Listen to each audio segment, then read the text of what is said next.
ಮುಕ್ತಿ ಅನ್ನುವಂಥ ಹಗ್ಗದಿಂದ ಕಟ್ಟಿ ಹಾಕಿದ್ದಿಲ್ಲ. ಬಗಳಾಮುಖಿಯ ಕೃಪಾಶೀರ್ವಾದದಿಂದ ನಾವೆಲ್ಲರೂ ಕೂಡ ನಿಂತು ನಿನಗೆ ಜೀವಿತಾವಧಿಯಲ್ಲಿ ನೀನು ಅಂದದ್ದು ನಡೆಸಿದೆವು, ನೀನು ನುಡಿದು ನಡೆಸಿದೆವು, ನಡೆದದ್ದು ಭವ್ಯತೆ ಕೊಟ್ಟೆವು ನಾವು. ಮತ್ತು ನೀ ಶರೀರ ಬಿಟ್ಟು ಹೋಗ್ತಿ, ನಮಗೆ ಅಪ್ಪಣೆ ಕೊಟ್ಟುಬಿಡು, ಬೇರೆ ಯೋಗಿಯನ್ನು ಆಶ್ರಯಿಸ್ತೀವಿ ಅಂತ ತಿಳ್ಕೊಂಡು ಅವೇನು ಕೇಳ್ಕೊಂಡಂತ ವಿಶ್ವರಾತ್ರಿ. ಅವಾಗ ವಿಶ್ವರಾದ್ರು ನಾನು ನಿಮಗೆ ಬೇಕಂತ ತಿಳ್ಕೊಂಡು ನಾಯನ್ನು ಪ್ರಾರ್ಥನಾ ಮಾಡಿಲ್ಲ. ಆ ಬಗಳಾಮುಖಿಯ ಇಚ್ಛೆಗೆ ಅನುಗುಣವಾಗಿ ನೀವು ಬಂದು ನನ್ನಲ್ಲಿ ಪ್ರವೇಶ ಆಗಿರ ಅಂತಂದ್ರೆ ಬರಾಕ ನಿಮ್ಮಿಚ್ಛೆ ಹೋಗಕ್ಕೆ ನಿಮ್ಮಿಚ್ಛೆನು, ಬರೋರು ಬಂದಿರಿ ಕಡಿತನ ನಾನು ಬಿಟ್ಟು ಹೋಗ್ಬಾಡ್ರಿ.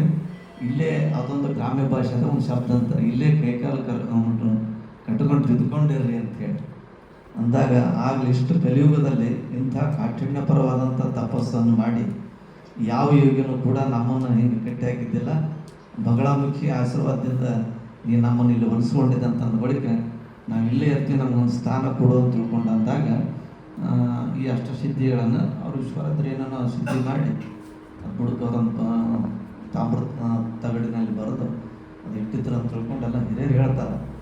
ಈಗ ನಾವೇನು ಮಾಡಿದೆವು, ಅದು ವಿಶ್ವರಾಧ್ಯರು ಬಗಳಾಮುಖಿ ಸ್ಥಾಪನಾ ಮಾಡಬೇಕಂತ ತಿಳ್ಕೊಂಡು ಸುಮಾರು ಒಂದು 5-6 ವರ್ಷಗಳಿಂದ ಸ್ಥಾಪನೆ ಮಾಡಿದ ನಂತರ ಅಷ್ಟಮ ಸಿದ್ಧಿಗಳ ಮೂರ್ತಿನೂ ಕೂಡ ನಾವು ಸ್ಥಾಪನೆ ಮಾಡಬೇಕಾಗಿತ್ತು.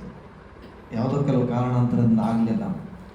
ಇವಾಗ ಅದು ವಿಶಾಖಪಟ್ಟಣದ ಕಲಾವಿದರಿಂದ ಕೋಲಾರದಲ್ಲಿ ಮೂರ್ತಿಗಳನ್ನು ತಯಾರು ಮಾಡಿ ಮಾರ್ಚ್ 21, 22 ಮತ್ತು 23 ಅದು ಮೂರ್ತಿಗಳನ್ನು ಸ್ಥಾಪನೆ ಮಾಡಿದ್ರು. 21ನೇ ತಾರೀಕಿನ ದಿನ ಅದು ಗಂಗಾ ಸ್ನಾನಕ್ಕೆ ಎಲ್ಲ ಮೂರ್ತಿಗಳನ್ನು ತಗೊಂಡು ಒಳಗೆ ಹೋಗ್ತಾರೆ. ಹೋಗಿ ಅದಕ್ಕೆ ನಾನು ಒಂದು ಡೊಳ್ಳು ಇವೇನು ತರಬೇಕಂತ ತಿಳ್ಕೊಂಡು ಎಲ್ಲ ಊರನ್ನವ್ರು ಕೂಡ ವಿಚಾರ ಮಾಡ್ಕೊಂಡಂಥವ್ರು ಆಗ್ಯಾರ. ಮತ್ತು ಬಂದ ನಂತರ ವಿಶ್ವರಾಧ್ಯರು ಸ್ಥಾಪನೆ ಮಾಡಿದಂಥ ಒಂದು ಸಂದರ್ಭದಲ್ಲಿ ಅವಾಗೆಲ್ಲ ಈ ಊರಿನ ಹೆಣ್ಮಕ್ಳಂದ್ರೆ ಅವ್ರಿಗೆ ದೇವಿ ಕಂಡಂಗೆ ಕಾಣ್ತಾರೆ. ಅದಕ್ಕೆ ನಮಗೂ ಏನು ಅನ್ನಿಸ್ತಂತಂದ್ರೆ ಪುಣ್ಯಾತ್ಮ ಬಂದು ಇಲ್ಲಿ ಉಳ್ಕೊಂಡು ಆಕಿನ ಬಂದು ಕುಂದ್ರಸ ಹೊತ್ನಾಗ ಹೆಂಗೆ ಎಲ್ಲರೂ ದೇವಿ ಸ್ವರೂಪ ಕಂಡ್ರು, ನಮಗೂ ಈಗ ಇದ್ದವ್ರು ಎಲ್ಲರೂ ದೇವಿ ಸ್ವರೂಪರು ಅಂತ ತಿಳ್ಕೊಂಡು ನಾವು ಪ್ರತಿಯೊಂದು ಈ ಊರಾಗ ಪ್ರತಿಯೊಂದು ಮನೆಯಾಗ ಹುಟ್ಟಿದಂಥ ಹೆಣ್ಮಕ್ಳಿಗೆ ಎಲ್ಲರಿಗೂ ಸೀರೆ ಉಡಿಸೋದು.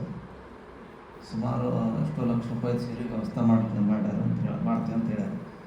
ಅಂದ್ರೆ 4 ಗಂಟೆ ತನಕ ಮೊದಲ ಸೀರೆ ಅಂದ್ರೆ ಸುಮ್ಮನೆ ಈಗ ಅಂತಲ್ಲ ನೀ ತಗೋ ಅಂತಲ್ಲ, ಅವರಿಗೆ ಮೊದಲ ಊರಾಗ ಲಿಸ್ಟ್ ಮಾಡ್ತಾರೆ ಎಲ್ಲ ನಿಮ್ಮ ಮನೆಗೆ ಹೆಣ್ಮಕ್ಳು ಇಷ್ಟು ಮಂದಿ, ಇಂತಿಂಥ ಹೆಣ್ಮಕ್ಳು ಮಾಡಿ ಇಷ್ಟು ಮಂದಿ ಅಂತ ಅಂದ್ಕೊಂಡು ಅಂದಾಗ ಆ ಬ್ಲೌಸು ಆಯಿತಾ, ಒಬ್ಬೊಬ್ರಿಗೆ ಒಂದೊಂದು ಕುಂಕುಮ ಮತ್ತು ಅರಿಶಿಣ ಭರಣಿ ತೊಗೊಂಡೋಗಿ ಅವರಿಗೆ ಹಲಿಗೆ ಬಾಜಿ ತೊಗೊಂಡೋಗಿ ಅವ್ರಿಗೆ ಮೊದಲು ಬಿನ್ನ ಕೊಟ್ಟು ಕಾಯಿ ಅವೆಲ್ಲ ಕೊಟ್ಟು ಬರೋದು. ಅವ್ರೇನು ಮಾಡೋದಂದ್ರೆ 23ನೇ ತಾರೀಕಿನ ದಿನ ಮನೆಯಾಗ ಸ್ನಾನ ಪೂಜೆ ಮುಗಿಸ್ಕೊಂಡು ಅವು ಅಲ್ಲಿ ತಮ್ಮನಿಂದ ಉಟ್ಕೊಂಬರೋದು, ಉಟ್ಕೊಂಡು ತಮ್ಮನಿಂದ ಕಳ್ಸ್ಕೊಂಬರೋದು ತಂದು ಇಲ್ಲೆಲ್ಲ ಬೆಳಗ್ಬೇಕು ಅಂತ ತಿಳ್ಕೊಂಡು ಅಂದಾಗ ಮತ್ತು ದಾರ್ಯಾಗ ಮಂದಿ ಎಲ್ಲರೂ ಅನ್ನಕತ್ರ ಯಪ್ಪ ಸೀರೆ ಉಟ್ಕೊಂಡು ಹೋಗ್ತಾರಂದ್ರೆ ನಾನು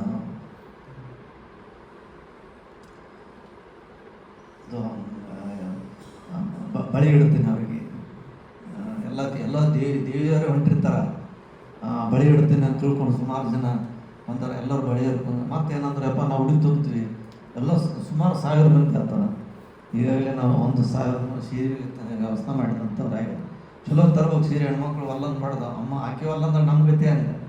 ಹಾಗೆ ಸಂಭ್ರಮ ಆದರೆ ನಮಗೆ ಸಂತೋಷ. ಈ ಕ್ಷೇತ್ರದಲ್ಲಿ ಯಾವಾಗಲೂ ಕೂಡ ನಿತ್ಯ ನೂತನವಾಗಿ ಶಕ್ತಿ ಬೆಳೀತು ಅನ್ನುವಂಥ ಒಂದು ಮನೋಬಲ ಆಶೆಯಿಂದ ಅದನ್ನು ಕೂಡ ಕಾರ್ಯಕ್ರಮ ಕೊಂಡಂಥದ್ದಾಗ್ಯದ.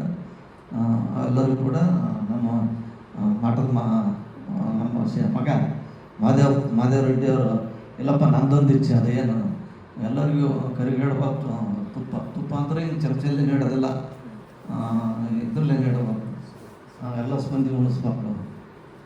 ಆಯ್ತಪ್ಪ ನಿಮಗೆ ಬಂತು ಅಂತ ತಿಳ್ಕೊಂಡೆ. ಅಂದ್ರೆ ಇವೆಲ್ಲ ವಿಚಾರಗಳು ಇಟ್ಕೊಂಡು ಇಲ್ಲೇನು ಈ ಕ್ಷೇತ್ರದಾಗ ಏನೂ ಇಲ್ಲ. ನಮ್ದಂಗೆ ನಾನು ಪುಸ್ತಕ ಓದೋದಿಲ್ಲ, ಮತ್ತೊಂದು ಏನೂ ಇಲ್ಲ. ವಿಶ್ವರಾಧ್ಯರದು ಆಕೆ ನಮ್ಮದೇ ಒಂದೇ ಅದ. ಅವ್ರು ಹಾಕಿಕೊಟ್ಟಂಥ ಮಾರ್ಗದಲ್ಲಿ ಅವ್ರು ಮಾಡಿದಂಥ ಆಧ್ಯಾತ್ಮದ ಬುದ್ಧಿಯನ್ನು ಸಮಾಜಕ್ಕೆ ನೀಡೋಣ, ಸಮಾಜ ತೃಪ್ತಿ ಆಗಲಿ ಅನ್ನತಕ್ಕಂಥ ಒಂದು ಮನೋಭಾವನೆಯಿಂದ ಆ ಕಾರ್ಯಕ್ರಮವನ್ನು ಕೂಡ ಹಮ್ಮಿಕೊಂಡಂಥದ್ದಾಗ್ಯದ. ಮತ್ತು